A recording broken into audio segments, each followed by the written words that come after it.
दोनों हाथ उठा के जयकारा लगाएंगे। बोले देवादिदेव श्री आदिनाथ भगवान की जय जय जय।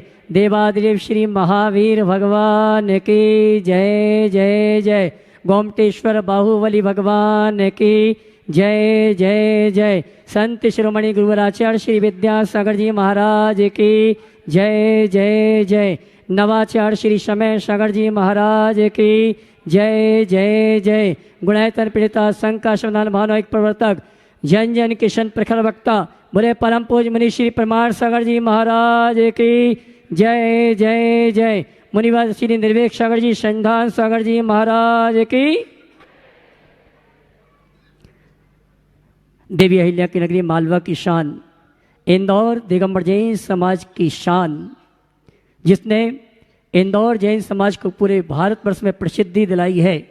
एमसी गौमा डिग्री अतिशय क्षेत्र से भावना युग के अंतर्गत हम और आप तृतीय सत्र में सायंकालीन टीवी चैनल का बहुचर्चित विश्वविख्यात शंका समाधान के कार्यक्रम में हम और आप अपनी शंकाओं का समाधान गुरुमुख से प्राप्त करें। उसके पूर्व जिनवाणी चैनल के माध्यम से मैं बैठ के देख सुन रहे हैं। यहाँ पर उपस्थित समस्त श्रावक श्राविकाओं का धर्म प्रभावना समिति के साथ साथ गौमा डिग्री अतिशय क्षेत्र ट्रस्ट कमेटी के पदाधिकारी सम्मान करते हैं, हार्दिक अभिनंदन करते हैं। चलते हैं प्रतिदिन की भांति परम पूज्य मुनिवर के श्री चरण नमन करते आशीर्वाद प्राप्त करेंगे और निवेदन करेंगे। सबका समाधान के कार्यक्रम में दोनों हाथ जोड़ लेंगे और साथ दोहराएंगे। बोले मुनिवर नमोस्तु, हे गुरुवर नमोस्तु, हे मुनिवर नमोस्तु। और आइए गुरुवर के आशीर्वाद से हम और आप अपनी शंकाओं का समाधान प्राप्त करें। उसके पूर्व आप सभी से कहना चाहूँगा, परम पूज्य मुनिवर के सानिध्य में भावना युग प्रवर्तक जन जन के संत उनके सानिध्य में 3 दिवसीय भावना युग का अभिनव प्रयोग उदय का आज शुभारंभ हुआ। 30 तारीख 31 तारीख 1 तारीख 3 दिवसीय भावना युग का कार्यक्रम और 1 तारीख का वो दिन अतिशयकारी होगा जब पूरी इंदौर दिगंबर जैन समाज एक साथ मिलकर यहाँ पर भावना युग का कार्यक्रम करेगी और यहाँ पर मस्तकाभिषेक का कार्यक्रम संपन्न होगा। आइए चलते हैं हम और आप उन सुधी श्रावकों का सम्मान का कार्यक्रम यहाँ संपन्न करेंगे जिन्होंने गुणायतन से जुड़ने का अवसर प्राप्त किया है, जो हमारे विशेष अतिथि हैं। मैं सम्मान सहित आमंत्रित करूँगा गुणायतन ट्रस्टी के रूप में श्रीमान मनेन्द्र जी, नेहा जी, देवांश जी, श्रेष्ठा जी, श्री पार्षनाथ दिगंबर जैन मंदिर भागीरथपुर इंदौर, जिन्होंने गुणायतन ट्रस्टी के रूप में जुड़ने का अवसर प्राप्त किया है।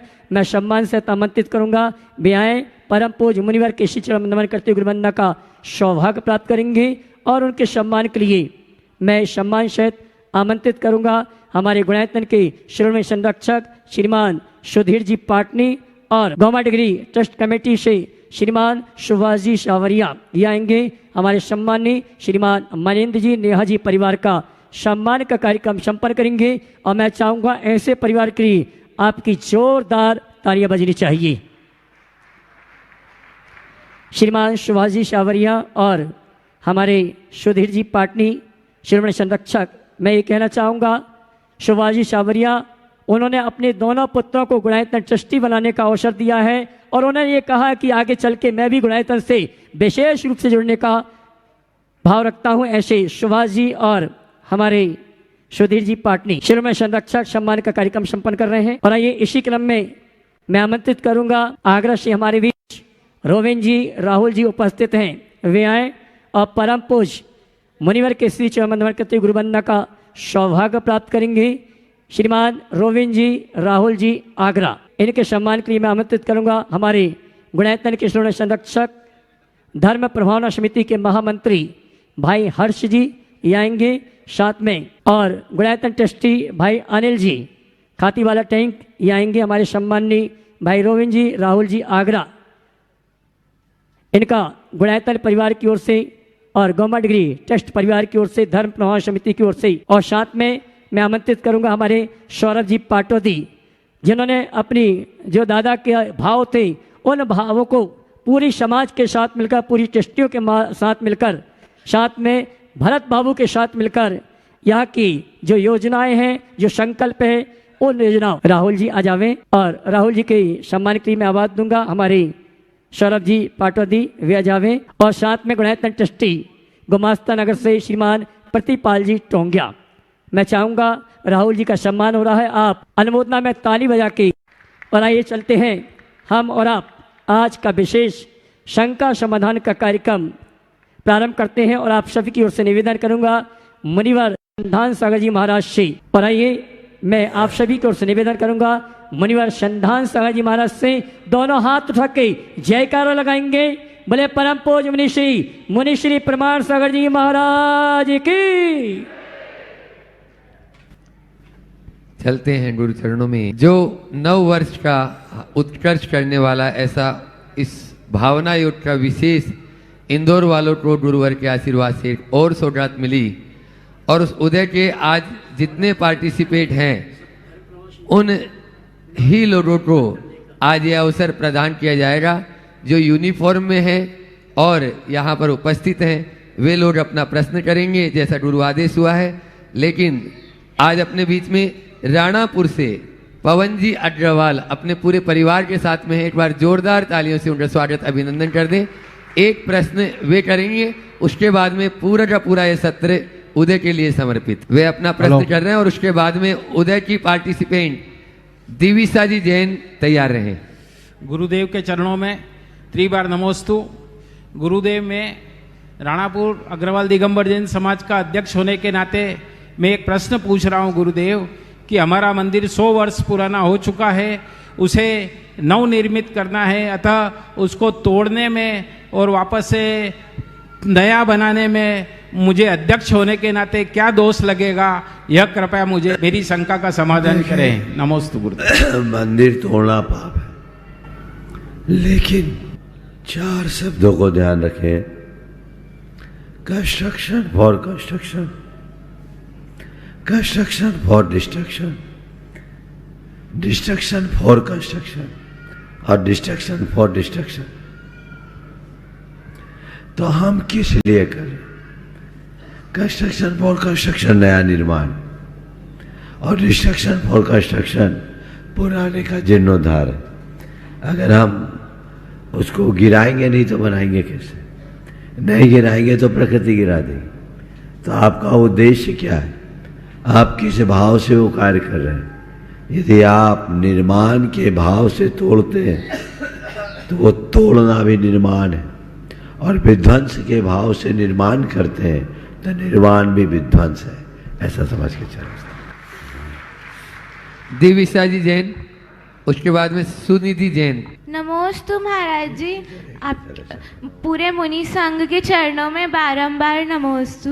महाराज जी, मेरा प्रश्न यह है कि जैसे मैं 10th क्लास में हूँ तो इस क्लास में जैसे लगता है कि बच्चे न ज़्यादा बड़े हैं न ज़्यादा छोटे हैं।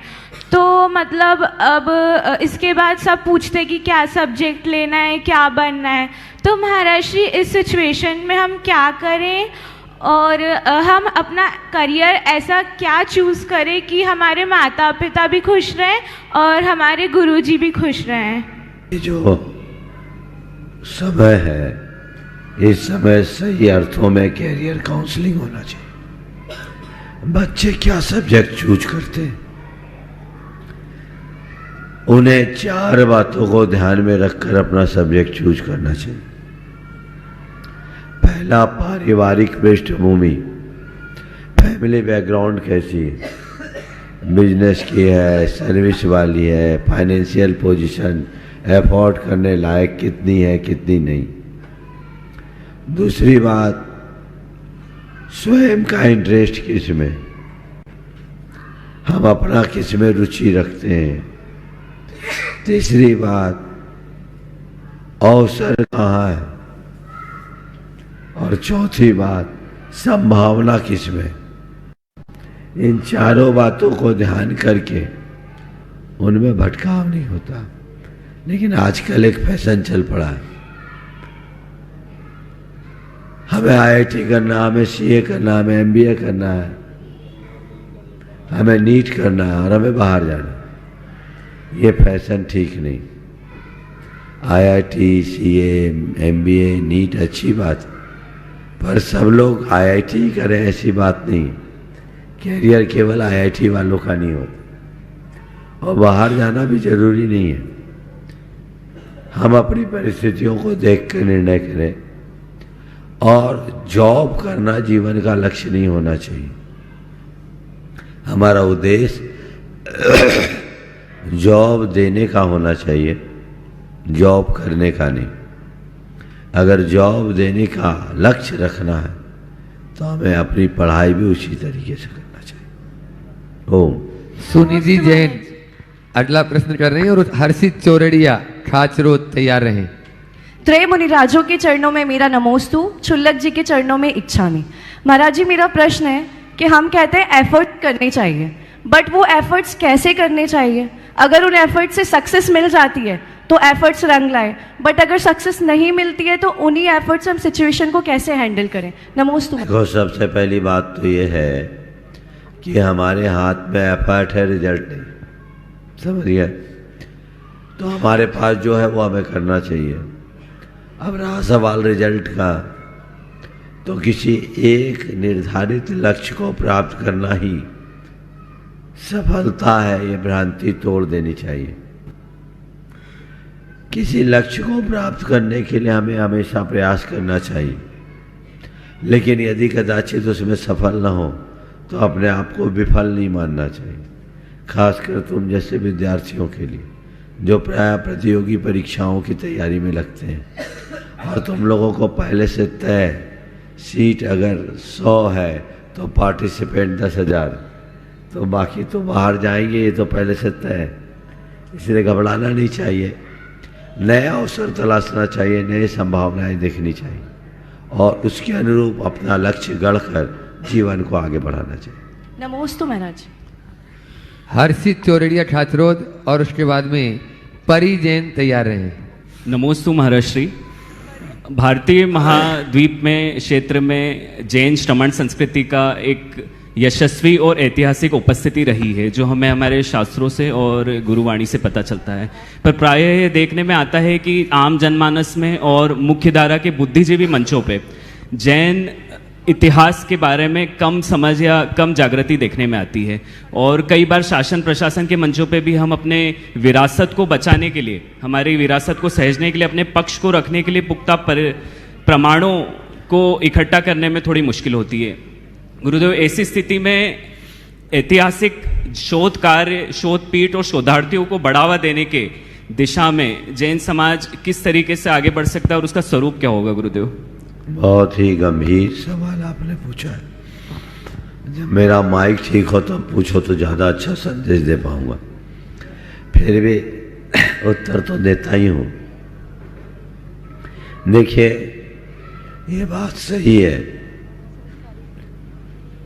संपूर्ण जैन संस्कृति का भारतीय संस्कृति में महत्वपूर्ण स्थान है।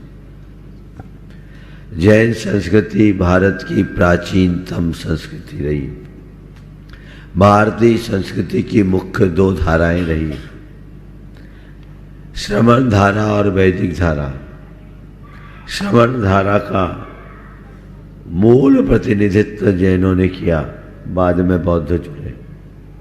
और जैन संस्कृति भारत की उतनी ही प्राचीन संस्कृति है जितनी कि भारत की मूल संस्कृति है। तो जैन धर्म भारतीय संस्कृति का मूल धर्म है और भारतीय संस्कृति के विकास में जैन धर्म का महत्वपूर्ण स्थान है। इसके लिए पुष्ट प्रमाण भी उपलब्ध है। अनेक साहित्यिक संदर्भ, अभिलेखीय साक्ष्य और पुरावशेष इसके प्रमाण स्वरूप भरे पड़े।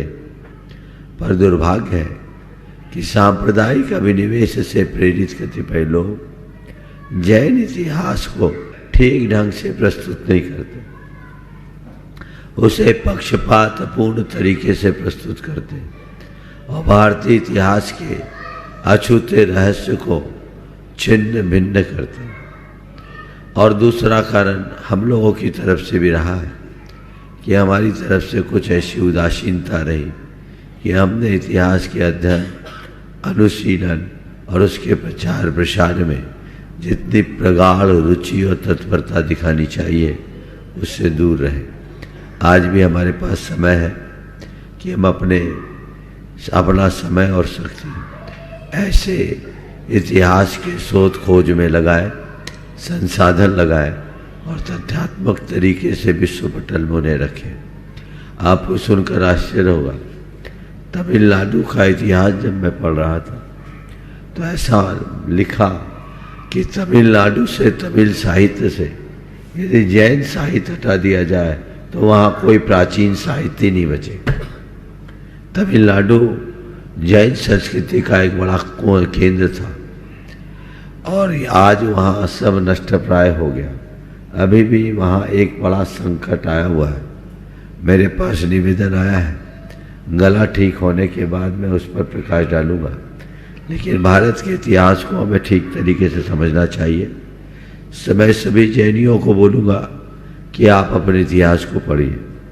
2-3 पुस्तकों का उल्लेख मैं अभी करना चाहता हूँ, हर घर में होनी चाहिए और हर जैनी को इसे पढ़ना चाहिए। एक है पंडित कैलाश चंद्र सिद्धांत शास्त्री का दक्षिण भारत में जैन धर्म, इसे आप पढ़िए। दूसरा है डॉक्टर ज्योति प्रसाद जैन का भारतीय ज्ञानपीठ से प्रकाशित कृति है भारतीय इतिहास एक दृष्टि। और तीसरा ग्रंथ है डॉक्टर कैलाश चंद्र जैन, जो आपके उज्जैन विश्वविद्यालय के डीन रहे। उनकी कृति है जैन धर्म का इतिहास, हिंदी और अंग्रेजी में 3 वॉल्यूम में। आप इसे पढ़िए, तथ्यात्मक तरीके से इसमें जैन धर्म के इतिहास को प्रस्तुत किया है। ऐसे प्रमाण प्रस्तुत किए जो अकाट है, जिसे कोई काट नहीं सकता। इन्हें हमें पढ़ने की आवश्यकता है। दूसरी बात, हम उन विद्वानों के संदर्भों को देखें जिन्होंने समय समय पर उद्गार व्यक्त किए। हमने अपनी कृति जैन धर्म और दर्शन में इस पर पूरा एक अध्याय लिखा है और उसमें अनेक प्राच्य और पाश्चात्य विद्वानों के संदर्भों को देकर वो सारे साक्ष्य जुटाए जो जैन धर्म के मूल इतिहास को रेखांकित करते हैं। आपको चाहिए कि आप पढ़ें और जब कभी इतिहास की बात हो अत्यंत विनम्र और दृढ़ शब्दों में अपनी बात रखें। नमोस्तु गुरुदेव। परिजन ज़्यादा अच्छा संदेश दे पाऊंगा, फिर भी उत्तर तो देता ही हूँ।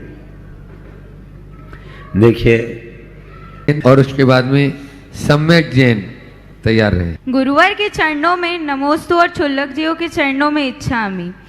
महाराज जी, मेरा प्रश्न है कि पेरेंट्स और गुरु जो हमसे बड़े हैं और उनकी हर बात माननी चाहिए, पर जैसा कहा जाता है कि द्रोणाचार्य ने एकलव्य से उसका अंगूठा मांग लिया था, अगर ऐसी सिचुएशन हमारे सामने आ रही है और वो हमें हमारी दृष्टि से गलत लग रही है तो हमें क्या करना चाहिए? देखिए, अभिभावक और गुरु की बात माननी चाहिए, पर हमें गुरु का, अभिभावक तो लगभग सही होते हैं, गुरुओं के चुनाव में कभी कभी चूक हो जाती। गुरु के प्रति समर्पण रखना, पर गुरु यदि मर्यादा विरुद्ध बात करे तो 7 कदम दूर से प्रणाम कर देना। मर्यादा के साथ यदि कोई बात होती है तो स्वीकार करने जैसी है, और मर्यादा खंडित हो जाए तो ऐसी बात कभी स्वीकार नहीं करना चाहिए। ये बात गांठ बांध के रखना चाहिए। दूसरी बात, एकलव्य और द्रोणाचार्य की बात। एकलव्य का पूर्ण समर्पण द्रोणाचार्य के लिए था और इसका ही परिणाम निकला कि गुरु का आशीर्वाद उस पर ऐसा फला कि अंगूठा दे देने के बाद भी वो सर्वश्रेष्ठ धनुर्धर बना रहा और हम सबके लिए अमर हो गए। गुरु ने उसे अमर बना दिया। द्रोणाचार्य जैसे गुरु तो अनेक होंगे, लेकिन एकलव्य जैसा शिष्य इस धरती पर दूसरा प्रकट नहीं हुआ। यह उसके समर्पण का, यह उसके बलिदान का परिणाम है। तो ये भी गुरु की कृपा समझकर चलनी चाहिए। इसमें मर्यादा का हनन नहीं था, समर्पण की परीक्षा थी। सम्यक जैन इंदौर, और उसके बाद में इस उदय के प्रोग्राम को बहुत सफल बनाने के लिए अहमदाबाद से अपने बीच में राजवी मेहता, वे यहाँ पर उपस्थित हैं, अपना प्रश्न गुरु चरणों में रखेंगे। नमोस्तु महाराज जी। सभी चुल्लक जी महाराज जी को इच्छामी, सभी महाराज जी को नमोस्तु। महाराज जी, मेरा ये प्रश्न है, सबसे पहले तो मैं आपको बहुत बहुत जो आज वाले सेशन से मुझे सीखने के लिए मिला, ग्रेटिट्यूड और धन्यवाद देना चाहता हूँ कि आपका गला ठीक नहीं है, उसके बाद भी आप हम सभी को संबोधन दे रहे हैं, तो उसके लिए बहुत बहुत आभार व्यक्त करना चाहता हूँ। और जो महाराज जी मेरा प्रश्न है, पूजन करते हैं महाराज जी, उसमें मैंने ये पढ़ा है कि हम एक जगह ये बोलते हैं कि सिद्ध परमेष्ठी भगवान, हम सिद्ध परमेष्ठी भगवान का कल्याण हुए, मतलब हम श्रावक ये भावना बात है कि सिद्ध परमेष्ठी भगवान का कल्याण होवे, ऐसा पूजन करते हैं। तो पूजन जिन संस्कार भारती जो मैं जहाँ से मैं पूजन करता हूँ, उसमें मैंने जब अर्थ पढ़ा उसका, तो उसमें ये देखने के लिए मिला है कि तीर्थंकर सिद्ध परमेष्ठी भगवान हमारा कल्याण करे। तो मुझे ये था कि भगवान, हम कैसे ये भावना भा सकते हैं कि भगवान का हम कल्याण करें, जबकि भगवान से हम चाहते हैं कि हमारा कल्याण वो करे। देखो, पहली बात तो जहाँ तक तुम्हारे आभार का सवाल है, निश्चित ये शुरुआत तो ही स्वागत योग्य कदम है, लेकिन मुझे तुम्हारा आभार भी भार लगता है। मैं, बात सही है कि गला गड़बड़ है, लेकिन मैं इसलिए नहीं आ रहा हूं कि नहीं आएंगे तो तुम लोगों को तकलीफ होगी। मैं इसलिए आया कि जब तुम्हें बुलाया है तो हमें आना चाहिए, तुम्हें निराशा न हो। और दूसरी बात, यदि ना हो तो अंतर्राष्ट्रीय खबर छप जाएगी कि महाराज जी गंभीर रूप से बीमार, तो आप लोगों को जवाब देना मुश्किल हो जाए। इसलिए हमने कहा मेरे को कुछ नहीं बोलना, तुम बच्चों का पुण्य मुझसे बुलवा लेगा, और जब तक गला साथ दे रहा है बोल रहा हूँ, और मुझे भरोसा है कि तुम लोग का पुण्य इतना प्रबल है कि आखिरी तक चलेगा। अब रहा तुम्हारा सवाल, हम लोग जय बोलते हैं, भगवान की जय क्यों बोलते? जय का मतलब क्या? बोलो। भगवान का हम गुणों के, जय का मतलब क्या होता? जय जीते रहे, जय का अर्थ ही जयशील हो, जीवंत रहे। अब बोलो, ये एक प्रकार की सद्भावना ही तो है ना? भगवान के प्रति एक प्रकार की सद्भावना है। हम जय बोल दिए, तो इसका मतलब क्या? हम कौन होते? भगवान जीते रहो। हम तो भगवान से आशीर्वाद लेना चाहते हैं कि हमसे कहे बेटा जीते रहे, लेकिन नहीं, ये भी एक भक्ति का रूप है। स्वस्ति क्रियासु परमर्शियो न, और स्वस्ति कल्याणकारी हो तो भगवान का कल्याण हो, आशय उसका ये है कि उनके निमित्त से हमारा कल्याण। छोटी उम्र में जिन्होंने बड़ी ऊंचाइयों को छू लिया, और दोनों भाई बहन यहाँ गुरु की एक आदेश पर चले आए, एक पांव पर, ऐसे राजवी मेहता के लिए जोरदार ताली बजा दीजिए। अहमदाबाद से, भावना से, संकेत से, और उसके बाद में प्रकृति जैन अशोक नगर, वे तैयार रहे। गुरुदेव के चरणों में त्रिवार नमोस्तु नमोस्तु नमोस्तु। गुरुदेव, आपने इस अवसर पर हमें यहाँ पर आने का मौका दिया, उसके लिए बहुत बहुत मैं नमोस्तु नमन करता हूँ आपको। गुरुदेव, प्रश्न मेरा ये है, आज की शंका ये है कि हमें क्या, कितना, कब और किससे मांगना चाहिए, और ये पहचान कैसे हो कि वो देने पात्र है कि नहीं है? क्योंकि सुंदर, क्या, कितना, कब और कैसे मांगना चाहिए, किससे मांगना चाहिए? देखिए, सबसे पहले मुझसे पूछो तो मैं कहूंगा हमें किसी से कुछ भी नहीं मांगना चाहिए, क्योंकि जो हम चाहते हैं वो कोई दे नहीं सकता, और जो दिया जा सकता है वो सब हमारे पास है। ये समझ अपने अंदर। जिस मनुष्य के हृदय में आध्यात्मिक चेतना जागृत हो जाती है, वह अयाचक वृत्ति से जीता है।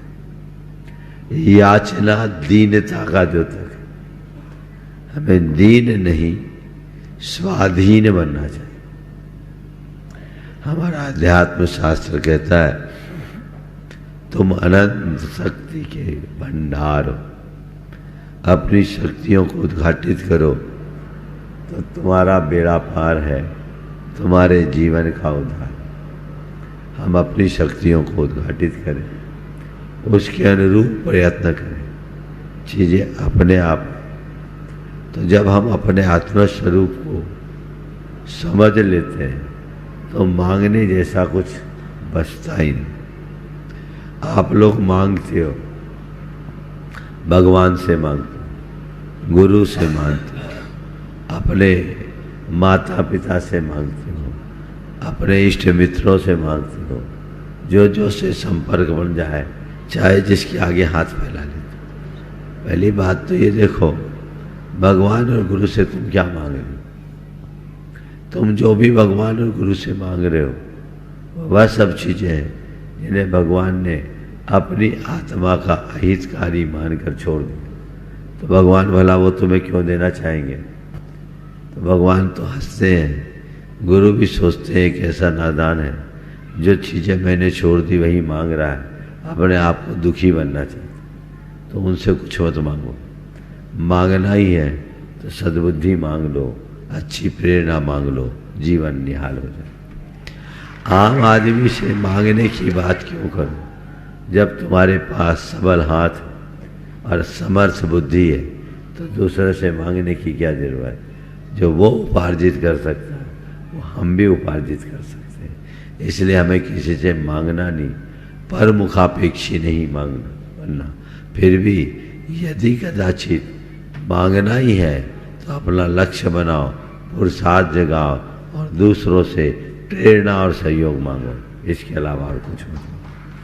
यदि ये दृष्टिकोण बना रहे तो हम कभी किसी से ठगे नहीं जाएंगे। जो चाहे जिस पर भरोसा करता है, चाहे जिससे सहयोग की अपेक्षा रखता है, चाहे जिससे सलाह मांगते रहते हैं, तो वो प्रायः बिना रीढ़ के होने के कारण अपने मार्ग से भटक जाते हैं और धोखा खाते हैं। नमोस्तु गुरुदेव। प्रकृति जैन, अशोक नगर, वे भी उधर की पार्टिसिपेंट और वॉलेंटियर भी है यहाँ पर। और उसके बाद में प्रभात जी जैन तैयार रहे, इंदौर।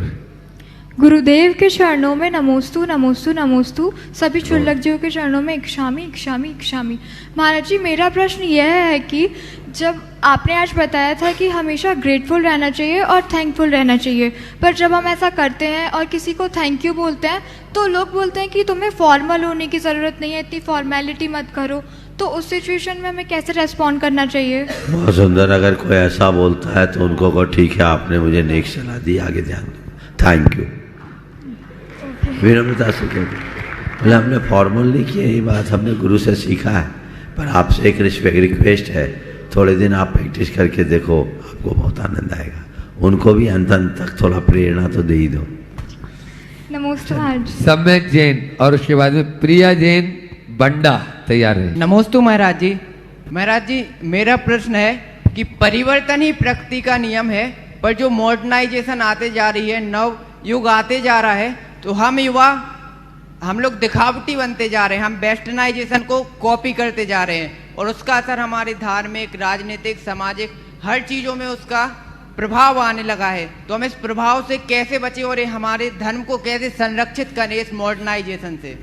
बहुत अच्छा सवाल है। आधुनिकता की अंधी दौड़ में हम अपनी मौलिकता को खो रहे। ये बात सच है, प्रकृति परिवर्तन प्रकृति का स्वभाव है। लेकिन ये परिवर्तन दो तरह का होता है, एक प्रकृति जन्य परिवर्तन और दूसरा पुरुषार्थ जन्य परिवर्तन। प्रकृति जन्य परिवर्तन स्वाभाविक होती है। तुम बचपन से अभी युवा हो गए, आगे प्रौढ़ होगे, बूढ़ा बनोगे और फिर एक दिन इस दुनिया से विदा होगे, समझ गए? ये प्रकृति जन्य परिवर्तन है, स्वाभाविक परिवर्तन है। इस परिवर्तन को कोई नहीं रोक सकता, ये सहज परिवर्तन, हम इसे एक्सेप्ट करते हैं। लेकिन दूसरा परिवर्तन जो हम अपनी प्रकृति में करते हैं, यानी अपने स्वभाव में बदलाव लाते हैं, वो हमारे पुरुषार्थ से होता है, वो हम खुद के निर्णय से करते हैं। ये सही दिशा में भी होता है, गलत दिशा में भी होता है। अगर हम सही दिशा में अपना परिवर्तन करें तो अपने भाव, बर्ताव, स्वभाव में व्यापक बदलाव करके जीवन को रूपांतरित कर सकते हैं, अपने जीवन को पवित्र बना सकते हैं, सहज, शांत और संतुलित जीवन जीने के आदी और अभ्यासी बन सकते हैं, बशर्ते हमारे अंदर वैसी आध्यात्मिक चेतना का जागरण। और दूसरा है जो भोगवादी सोच रखते हैं, वो भी अपने आप को बदलते हैं, क्योंकि जब हम जन्म लेते हैं तब हमारे मन में इस तरह की कोई चाहते और आकांक्षाएं नहीं होती, पर धीरे धीरे संगति, वातावरण, एक दूसरे के संपर्क में आकर हम उसी दिशा में ढलने लगते हैं और चीज़ें एडाप्ट करने लगते हैं, तेज़ी से ऐसी बातों को एडाप्ट करने लगते हैं जो हमें पूरी तरह बदल देती है। तो हमें दो बातों को ध्यान रखना, आम का पकना भी परिवर्तन है, पेड़ पर आम पकता है और टपक जाता है, ये प्राकृतिक परिवर्तन है। और दूसरा, हमने पेड़ से आम को तोड़ा और असमय में पकाया, ये भी एक पुरुषार्थ, ये पुरुषार्थ जन्य परिवर्तन है जो सकारात्मक परिवर्तन है। और पेड़ से आम तो तोड़ लिया और सड़ा दिया, ये कुपुरुषार्थ जन्य परिवर्तन है। आजकल लोग अपने आम को पका कम रहे हैं, सड़ा ज़्यादा रहे। ऐसे सड़े आमों से बचो। और एक बात ध्यान रखना, ये सड़े आम बहुत खतरनाक होते हैं। हमने सुना एक सड़ा आम पूरे टोकनी को सड़ा देता है। और ये विडंबना है कि पहले लोग सड़े आमों से बच के रहते थे, अब सड़े आम सरे आम हो गए।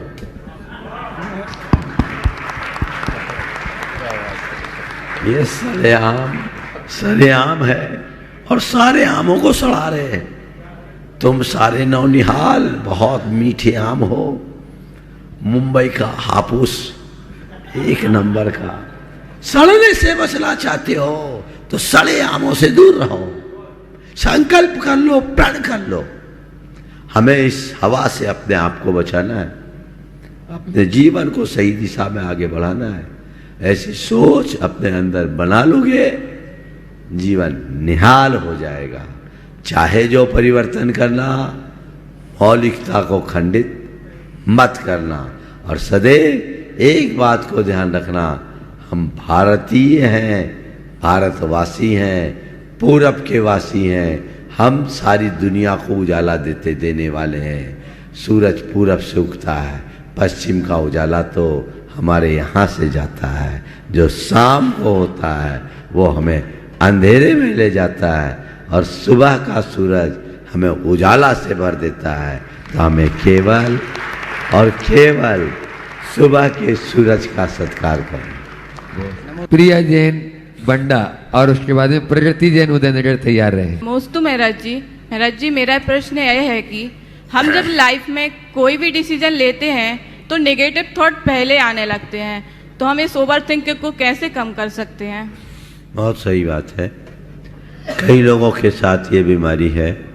कोई भी लक्ष्य बनाओ, आगे बढ़ो, कोई भी टास्क हाथ में लो तो पहले नेगेटिव बात आती। लेकिन मैं आप सबसे कहता हूँ, आज आपने भावना योग शुरू किया ना, 90 डेज तक करके देखो। आप ही आकर इस सभा में कहोगे, महाराज अब मैं कोई भी बात करती हूँ तो मेरे अंदर से पॉजिटिविटी आती है। भावना योग सबसे पहले आपके कॉन्फिडेंस को बूस्टअप करे। और जब व्यक्ति का कॉन्फिडेंस सही हो जाता है तो उसकी सोच सकारात्मक हो जाती है। आत्मविश्वास सोच को सकारात्मक बनाती है और आत्मविश्वास से सोच सकारात्मक बनती है और जहाँ सकारात्मकता होती सारी नकारा बातें अपने आप दूर चली। प्रगति जैन उदयनगर और फिर रोहित जैन इंदौर तैयार रहे। नमोस्तु महाराज जी। महाराज जी, मेरा प्रश्न है कि जब हमारा कोई लक्ष्य होता है तो हम उसके प्रति बहुत पॉजिटिव रहते हैं कि हमें उस लक्ष्य की प्राप्ति करनी है, हमें पॉजिटिव रहना है और हम उस लक्ष्य के हमेशा पीछे लगे रहते हैं।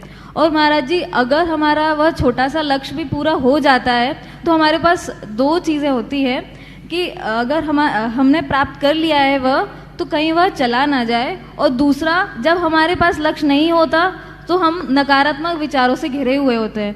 तो महाराज जी, जीवन में हमारे पास लक्ष्य होना ज़रूरी है? देखिए, लक्ष्य तो होना चाहिए, लेकिन लक्ष्य भी दो प्रकार के, एक अंतिम लक्ष्य और एक तात्कानुवर्ती लक्ष्य। अभी आप पढ़ाई कर रही क्या कर रही? महाराज जी, जॉब कर रहे हैं अभी। जॉब कर रही, तो अभी मान लीजिए जॉब करने से पहले आपका लक्ष्य था मुझे जॉब लग जाए जी। एक लक्ष्य पूरा हो गया। अब मान लो बैचलर होगी तो अब दूसरा लक्ष्य होगा मेरा ठीक ढंग से विवाह हो जाए, ये दूसरा लक्ष्य। ये लक्ष्य बदलते रहते। विवाह के बाद तुम्हारा तीसरा लक्ष्य होगा बच्चे हो जाए, फिर होगा अच्छा सा घर हो जाए, फिर होगा अच्छे शहर में बस जाए। ये चीज़ें बदलते रहती है, तात्कालिक चीज़ें। लेकिन सबसे मूल लक्ष्य होना चाहिए कि हम अपने नर भाव को सफल बनाएं और उसे केंद्र में बिठा के रखना चाहिए। समझ गए? ये अंतिम लक्ष्य है। जो भी कार्य करो वो बीच की चीज़ें हैं जो जीवन के निर्वाह के लिए है, और उसमें हम और लोगों को भी सहयोगी बनकर समाज के कल्याण और अन्य कार्यों में अपना योगदान दे सकते हैं। ये सेकेंडरी चीज़ है। जो हमने लक्ष्य बनाया, एक लक्ष्य के पूर्ण होने के बाद हमें ये ध्यान देना चाहिए हमारे पास जो उपलब्धि है वो खोए नहीं, पर कोई भी उपलब्धि उसे अंतिम उपलब्धि मत मानो। नई संभावनाएं देखो और नया प्रयास करो, और नया प्रयास भी अपनी आवश्यकताओं को देखते हुए करो। आकांक्षाओं की अंधी दौड़ में दौड़ने से बचो। दूसरों को देखकर अपना लक्ष्य न बनाए, खुद को देखकर अपना लक्ष्य निर्धारित करें। जो लोग दूसरों को देखकर अपना लक्ष्य बनाते हैं वो भटक जाते हैं, और जो खुद से खुद का लक्ष्य बनाते हैं वो जीवन में हमेशा सफल होते हैं। मेरी क्या आवश्यकता, मुझे वो करना, दूसरे को नहीं देखना। दूसरे को देखकर अगर लक्ष्य बनाओगे तो जिंदगी भर दौड़ते रहोगे, और खुद के हिसाब से अपना लक्ष्य बनाओगे तो हर पल आनंद से जियो। उदाहरण के लिए, आप गाड़ी चला रहे हो, आप अपनी रफ्तार से चल रहे हो, 50-100 किलोमीटर की स्पीड आपकी है, आप अपनी मस्ती में चल रहे हो। कौन आ रहा है जा रहा है कोई आपको मतलब नहीं, आप सबसे बेखबर होकर चल रहे हो, क्योंकि आपके सामने आपका लक्ष्य है, मुझे अमुक जगह जाना है और ये मेरा टारगेट है, इतने बजे तक पहुंच जाना। आपको आनंद आ रहा है, आपके साथ मस्ती है, लेकिन आप गाड़ी चला रहे हैं, कोई ने आपको ओवरटेक किया, आपने सोचा इसने मुझे ओवरटेक किया, अब मुझे इससे पीछे करना है। अब आप उसके पीछे लग गए, पूरी ताकत उसको पीछे करने में लगा दी।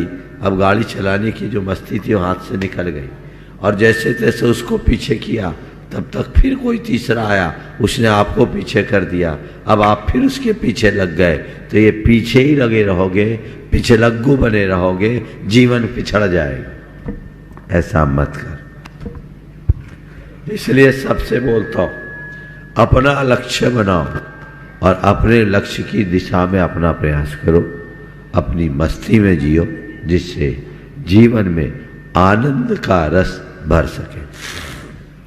रोहित जैन इंदौर, और उसके बाद श्रुति रूपेश छाबड़ा औरंगाबाद मुंबई में जो अध्ययन कर रही है। नमोस्तु महाराज जी, नमोस्तु महाराज जी। सभी लक जी छुलक जी को इच्छामी इच्छामी इच्छामी। महाराज जी, मेरा प्रश्न यह है कि आचार्य श्री की इतनी युवा आयु में उनको आचार्य पद मिला, तो उनके ऊपर एक रिस्पॉन्सिबिलिटी थी जो इतनी कम आयु में उनके पास आई।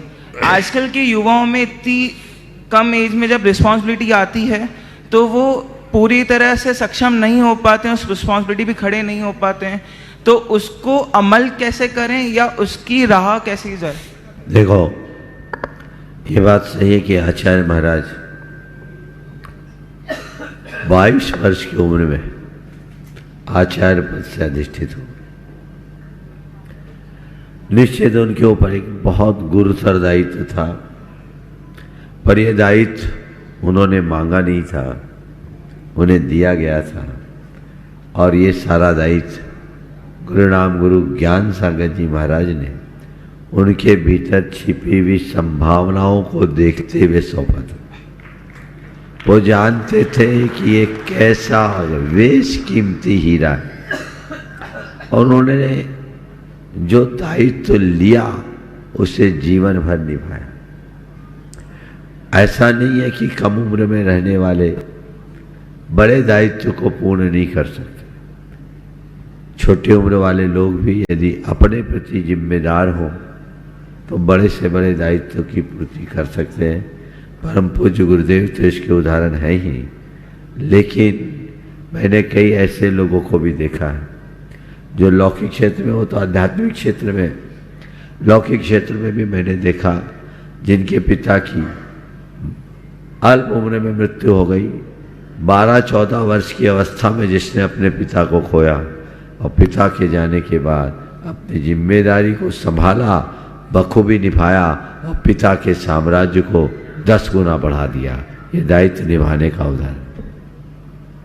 अगर आप अपनी रिस्पॉन्सिबिलिटी को समझोगे और अपने दायित्व को सर्वोच्च प्राथमिकता में दोगे तो आप चाहे छोटे भले हो, बड़े दायित्व को निभाने में समर्थ हो सकते हैं।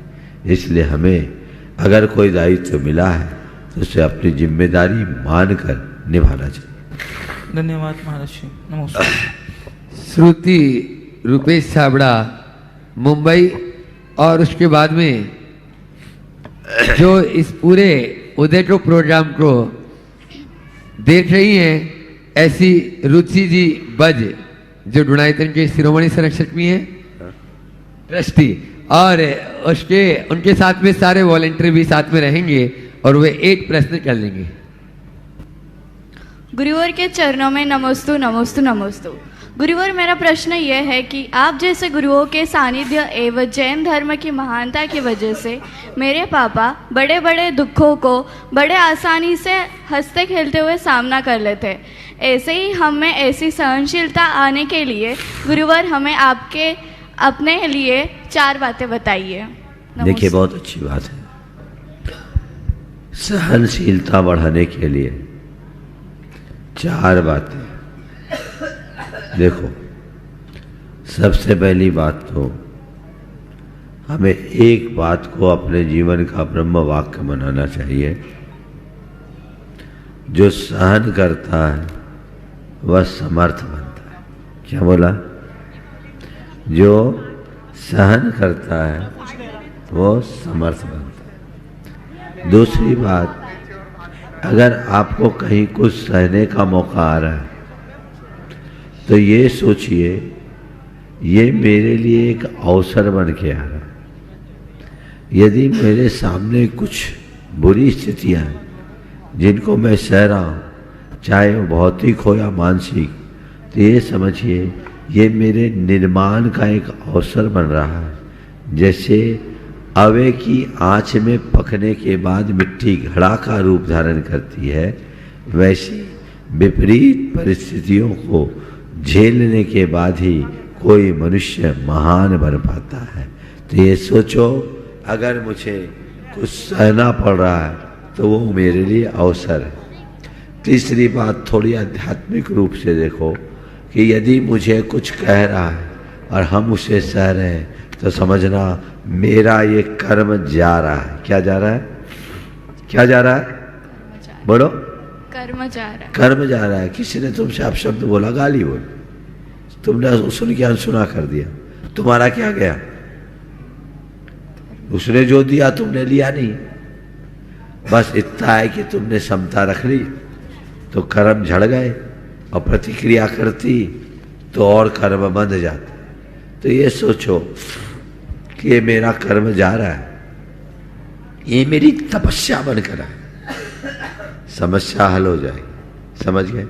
और उन महापुरुषों की कोई याद करो कि जब वो सह सकते तो हम क्यों नहीं सह सकते। उनके जीवन चरित्र को सदैव ध्यान में रखो। ये चारों बातें आत्मसात करोगे तो हमारी सहनशीलता बढ़ेगी। नमस्ते गुरुदेव।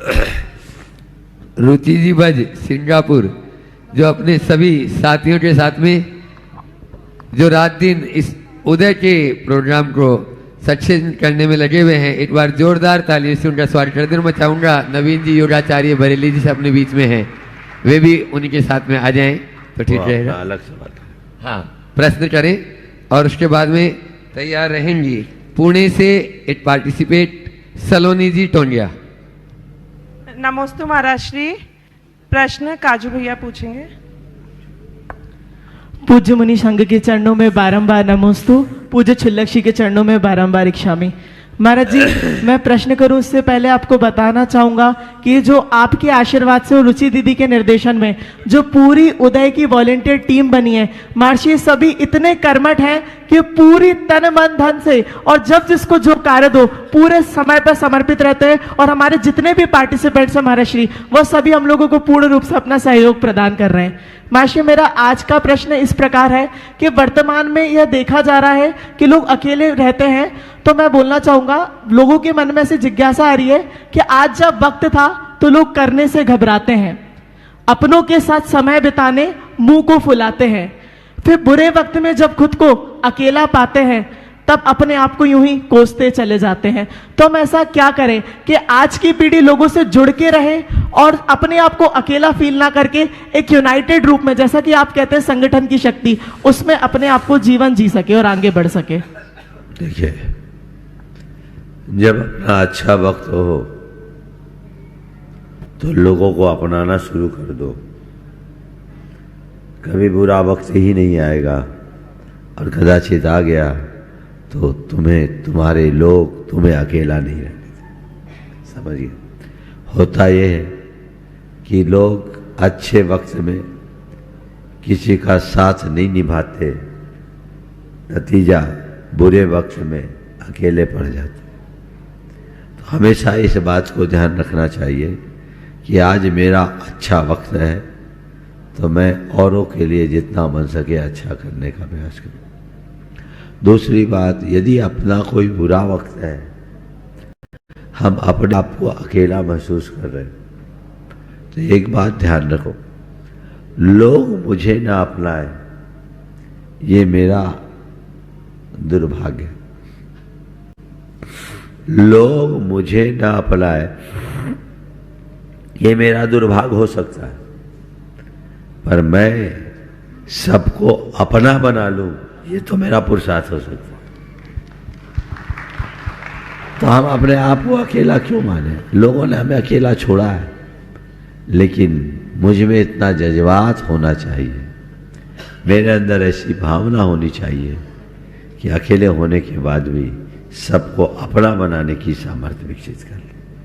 तो फिर वे तो अकेले ही चले थे जानिबे मंजिल, मगर रिश्ता बनाते गए, कारवां बनता गया। वो बात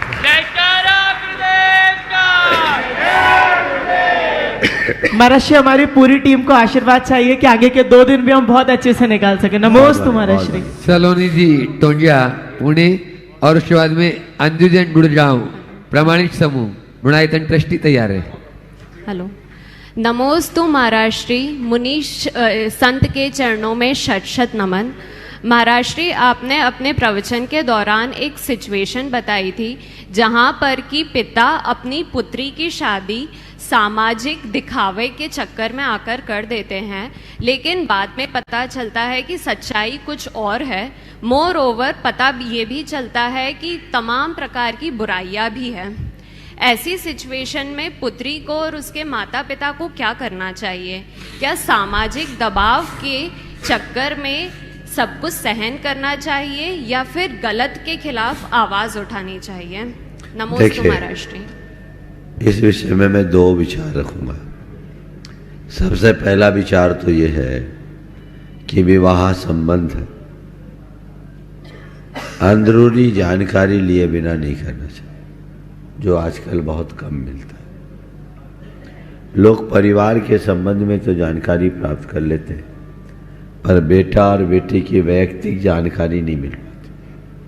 आज ही एक भाई ने मुझसे कहा कि महाराज, अपने समाज के मानिंद व्यक्ति, नाम नहीं लेना, नहीं तो उनको दुविधा आ जाएगी, कि हमें अपने बेटे का संबंध करना है। ये बहुत बड़ी यानी यक्ष प्रश्न है, सबको सोचने लायक है। और वो चाहते हैं कि मैं अपनी मेरा बेटा चाहता है कि मैं ऐसी लड़की से शादी करूं जो नॉन अल्कोहलिक है। महाराज कई संबंध दे चुके, मैच की एक भी ऐसी लड़की संभ्रांत घरानों की नहीं मिली जो मेरे बेटे को संतुष्ट कर सके। तो ये आज का विकृत चरित्र है। बेटे के साइड की नहीं बोल रहा हूं, बेटे के मेल की बेटी नहीं मिल रही है। कितनी विचित्रता है। तो मेरा ये कहना है, व्यक्तिगत चरित्र को जान करके ही संबंध करना चाहिए। व्यक्ति के बाहरी ताम झाम से उस पर भरोसा नहीं करना। व्यक्ति के बाहरी ताम झाम पर उसका भरोसा नहीं करना, थोड़ा उसे निकटता से देखने की कोशिश करना ताकि धोखा ना हो। पर कदाचित धोखा हो जाए और मुझसे एक आदर्श स्त्री की बात पूछो तो मैं कहूंगा फिर उस लड़की को जेल ना बनना चाहिए और बिगड़ैल श्रेणी को बदल डालना चाहिए। और ऐसी आधुनिक युग की एक चेलना को मैंने देखा है। एक लड़की जिसका पति एक बार गर्ल के चक्कर में फंस गया। ध्यान से सुनना, अगर आपने मेरे नियमित प्रवचन सुने होंगे तो ये देखा होगा। बार गर्ल के चक्कर में फंस गया और करोड़ों रुपया उसमें बर्बाद कर दिया। उस लड़की ने मुझसे आके बोला, महाराज मेरे पति की ऐसी ऐसी स्थिति, पति भी मुझसे पहले कभी जुड़ा था, अब मैं क्या करूं, मुझे कुछ समझ में नहीं आता। 5-5 दिन तक मेरे पास नहीं आता, 2 छोटे छोटे बच्चे, मैं क्या करूं। मैंने पूछा तुम क्या चाहती हो? बोले महाराज मेरे को तो सब सलाह दे रहे कि तुम तलाक दे दो। बोले इससे क्या होगा? महाराज मेरा मन नहीं बनता। तो मैंने उससे कहा तेरा पति अभी बार गर्ल के पीछे है, ठीक है, तुम उससे तलाक ले रही हो। अगर पति पागल हो जाता तो क्या करती? थोड़ा 2-3 मिनट देख लेना, प्रकरण पूरा होने दो। पागल हो जाता तो क्या करती? तलाक लेती क्या? नहीं महाराज, फिर तो उसका ट्रीटमेंट कराते, कोशिश करते, ठीक करने का प्रयास करते। तो मैंने उसे समझाया और कहा ये सोच लो कि तुम्हारा पति एक लड़की के चक्कर में पागल हो गया है, तुम उसका ट्रीटमेंट करो, उसे संभालो, कल ठीक हो जाएगा, उसका जीवन आबाद। फिर मैंने कहा कि तुम उसका तिरस्कार करोगे, तुम उसकी उपेक्षा करोगे और वो उसको प्यार देगा, वहां उसको प्यार मिलेगा, तो स्वाभाविक है वो उधर खींचेगा, इधर से दूर होगा। तो वो बिगड़ गया है। तुमको चाहिए कि उसको और अधिक प्यार दो, उसका दिल जीतो, ताकि वो धीरे से तुम्हारे पास आ सके। जब मैंने ऐसा बोला महाराज जी हाँ, उनने कई बार बोला कि मैं चाहता हूं कि उससे बचूं, पर क्या करूं, मैं फंस गया। हमने कहा पति अगर किसी के जाल में फंसा है तो निकालने में सहयोग करो, डाइवोर्स कोई समाधान थोड़ी है।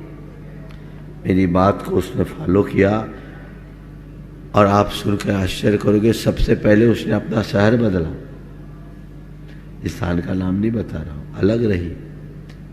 और पति धीरे धीरे उसके संपर्क में आके उस लड़की ने पति की ढाल बनकर काम किया। पुलिस प्रशासन सब जगह जाके अकेले लड़ी। पति के दिमाग में बात बैठ गई कि मेरी सच्ची हितैषी मेरी धर्मपत्नी है, और आज वो पति पूरी तरह बदल गया है, सारे व्यसन छोड़ दिए, रोज अभिषेक पूजन करता है।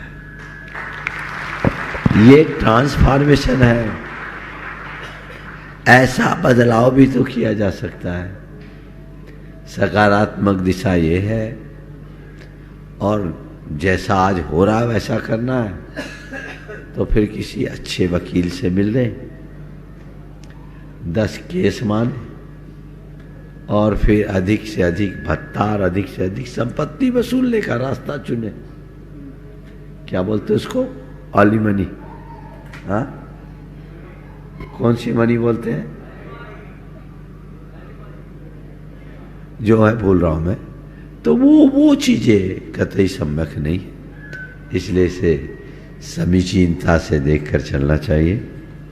भावना योग का ये शिविर बहुत अच्छे तरीके से संपन्न हो रहा है। आज सभी युवक युवतियों को देखकर मेरा मन बड़ा प्रमुदित है कि आप लोगों ने अल्प सूचना में नए वर्ष का नए तरीके से स्वागत करने का मनोभाव लेकर यहाँ जुटे हैं। मैं समझता हूँ यही परिवर्तन का एक बड़ा संकेत है। आप लोगों में ऐसा ही परिवर्तन बना रहे। आगामी 1 तारीख को हम सूरज का स्वागत भगवान के अभिषेक से करेंगे। आज भावना योग की टीम 31 के सेलिब्रेशन की बात कर रहे थे, तो मैंने पूछा कैसे करोगे, भारतीय परंपरा के अनुसार या पश्चिमी? बोले भारतीय परंपरा के अनुसार। तो सबने तय किया है हम सुबह 4 बजे उठेंगे और 4 बजे ब्रह्म मुहूर्त से भगवान की प्रार्थना करेंगे। ये संदेश मैं पूरे देश के लोगों को देना चाहता हूं। रात अंधेरे में 12 बजे कुछ नहीं मनाना, वो तो राक्षस प्रहर है। सुबह सुबह मनोहर प्रहर में उठो ब्रह्म मुहूर्त में, और सूरज का स्वागत करना। 12 बजे 31 सेलिब्रेट करते हो, 10 बजे उठते हो सूरज उगने के 4 घंटे बाद। इसलिए उदय है, और हमें उदयाचल पे सूर्य का अभिनंदन करना। तो ये प्रक्रिया यहाँ पर है।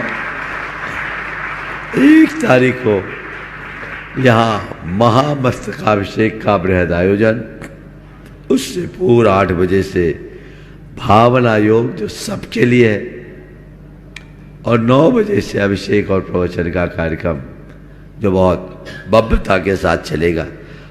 जितने भी कार्यक्रम यहाँ चलेंगे सभी लोग इसका लाभ उठाएं और इस 9 वर्ष को जीवन के 9 उत्कर्ष का आधार बनाएं। समय हो गया, अब जो रह गए कल देखेंगे। बोलिए परम पूज्य आचार्य गुरु श्री विद्यासागर